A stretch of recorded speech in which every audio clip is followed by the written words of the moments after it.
Today we are learning about relation and function. सबसे पहले relation and function में हमारा फर्स्ट स्टेप आता है Cartesian product of the set. सबसे पहला पॉइंट हमारा क्या आता है? Cartesian product of the set. Cartesian product of the set, इसका क्या मतलब है? If we have any two sets, let a equal to 1 2 3, b is equals to a b c d. Cartesian product means a cross b। जब हमारे यहाँ cross का sign होता है, यहाँ ये हम मल्टीप्लाई नहीं बोलते हैं। सेट थ्योरी रिलेशन फंक्शन के अंदर हम इसको बोलते हैं cross. This sign will be read as cross, यानी ए क्रॉस बी। और इसके अंदर जो एलिमेंट होते हैं वो क्या होते हैं? A comma B belongs to capital A and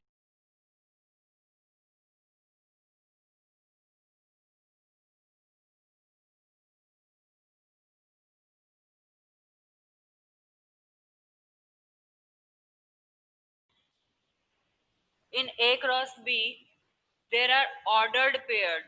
In Cartesian product, A cross B has ordered pairs.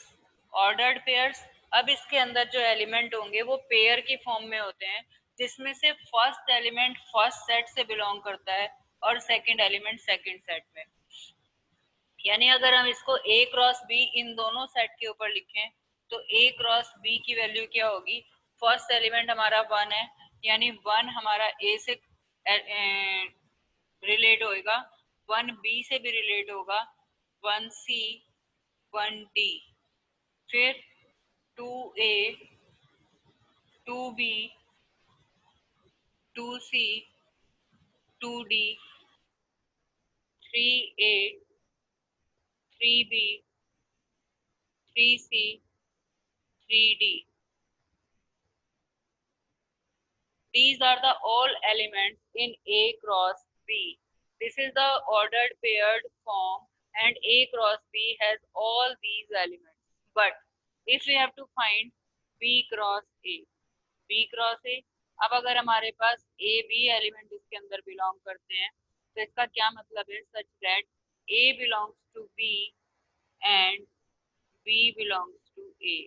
अब पहला एलिमेंट जो है हमारा इधर वाले पहले सेट से बिलोंग करेगा और दूसरा एलिमेंट इधर वाले सेट से।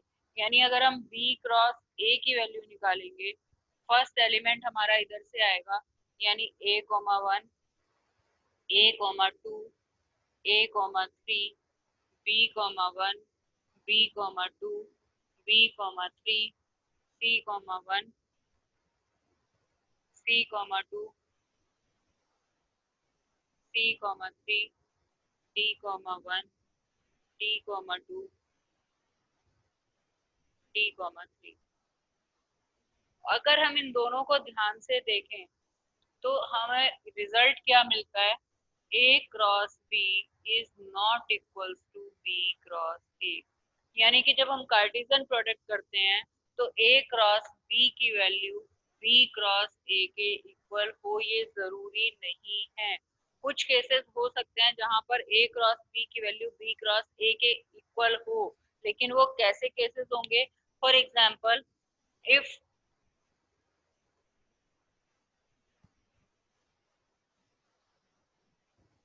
A and B both have the same values, यानी अगर हम A क्रॉस A कर रहे हैं, यानी B एलिमेंट हमारा B सेट हमारा A सेट के इक्वल है, तब अगर हम A क्रॉस B की वैल्यू करते हैं मींस A क्रॉस A, और अगर हम B क्रॉस A की वैल्यू करते हैं तो ये भी A क्रॉस A। सिर्फ ये ही एक केस होगा जबकि इनकी वैल्यू आपस में इक्वल होगी, which means A cross B is equals to B cross A। Otherwise, A cross B is not equals to B cross A. This is known as the Cartesian product, यानी कि एक element of first set दूसरे सारे elements के साथ relate होगा, फिर दूसरा एलिमेंट सबके साथ। अगर हम इसको एरो डायग्राम से देख लें कि अगर हमारे पास ए सेट यही है 1 2 3 और बी सेट के पास वही एलिमेंट्स हैं A B C D,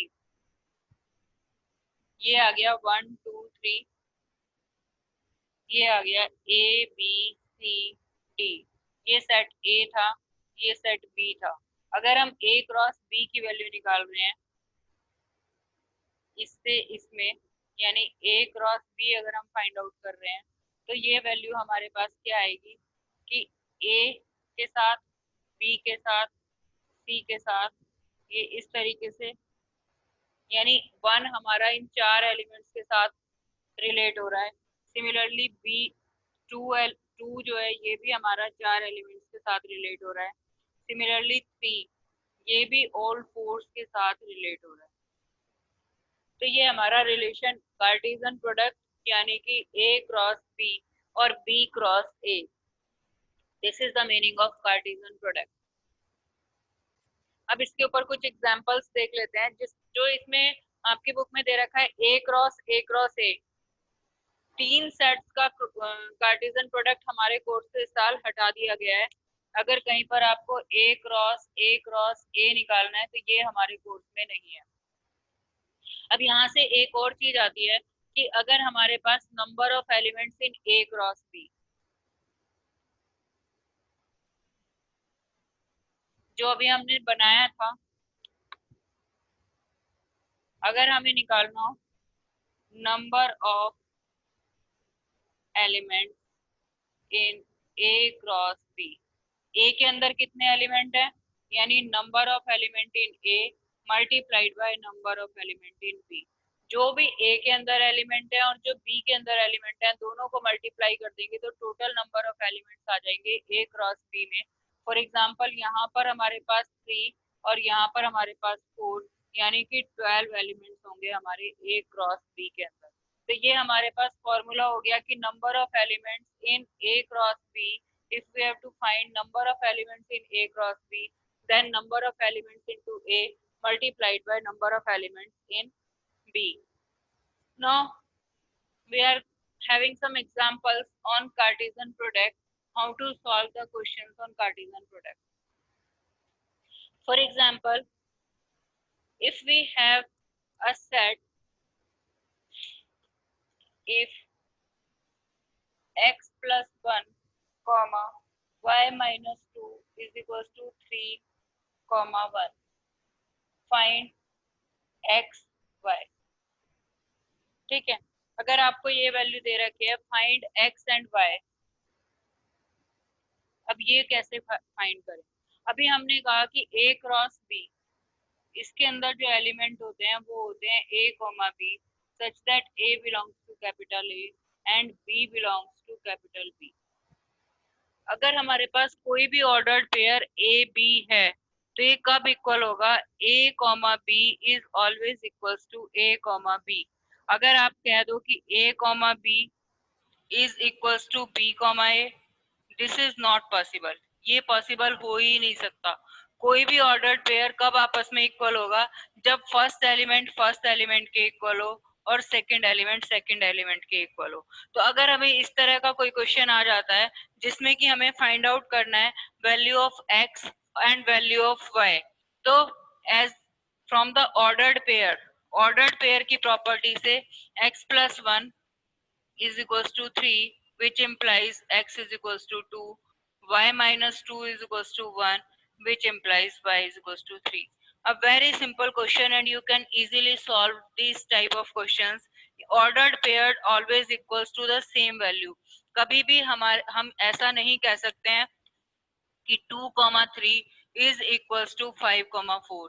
This is not possible. 2,3 is always equals to 2,3. तो अगर हमें कोई भी दो ऑर्डर पेयर इक्वल दे रखे हैं तो first element is will be equal to first element and second element will be equal to second element. This is the first part, how to solve the question. And another example, एक और example हम देख लेते हैं कि if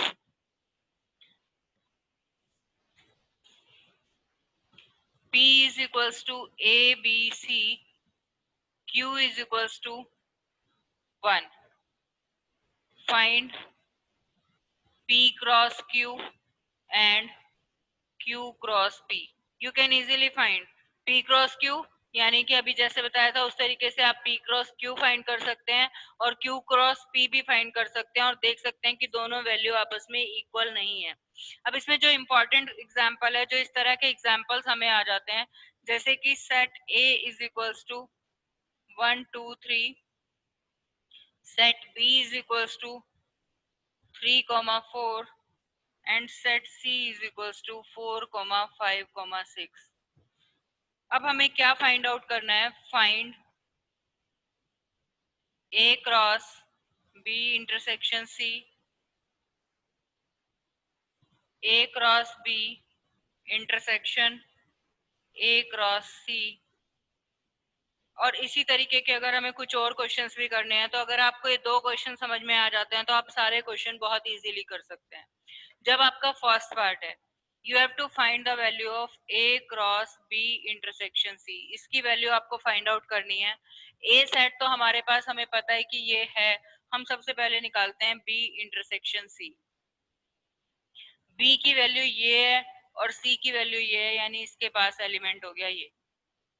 B intersection C की value ये है हमारे पास, और A सेट की वैल्यू हमें क्या गिवन है? 1 2 3। अब हमें क्या निकालना है? A cross B intersection C। अगर आप इसको D से एज्यूम कर लेते हो, अगर आपको इस तरीके से दिक्कत आती है, आप इसको D से भी एज्यूम कर सकते हो। A cross D is equals to, यानी पहला एलिमेंट हमारा यहाँ से होगा 1 4, फिर 2 4, 3 4, and that is the answer. Very simple. पहले हमने B इंटरसेक्शन C की वैल्यू निकाल ली और उसको क्रॉस प्रोडक्ट कर दिया A के साथ। इसी तरीके से अगर हमें सेकंड पार्ट करना है, तो सेकंड पार्ट के लिए हमें क्या सॉल्व करना होगा? यहाँ पर पहले हमें चाहिए A cross B। First of all we have to find A cross B। अगर हम A क्रॉस B की वैल्यू फाइंड आउट कर रहे हैं, तो A हमारे पास ये है, B हमारे पास ये है, यानी 1 3, 1 4, 2 3, 2 4, 3 3, 3 4। This is A cross B। Now A cross C।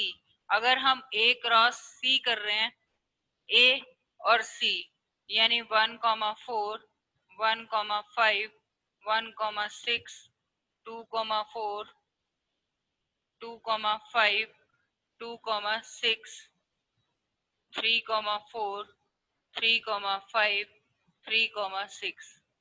ये दोनों सेट हमने बना लिए। अब हमें क्या चाहिए? A cross B intersection A cross C।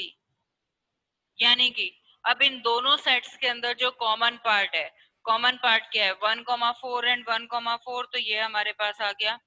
Second, इसके बाद हम गए तो 2 4 एंड 2 4, ये हमारे पास आ गया। And third 3 4 and 3 4। This is the intersection. This is the way how to solve Cartesian product. How to solve Cartesian product, and today you can complete exercise 2.1. सिर्फ इसमें आपको जो तीन ट्रिपल प्रोडक्ट है उसे छोड़ना है। अगर कहीं A क्रॉस A पूछा है तो उस क्वेश्चन को आप छोड़ देंगे। उसके अलावा ये पूरी एक्सरसाइज आज आप कंप्लीट कर सकते हैं, एक्सरसाइज 2.1।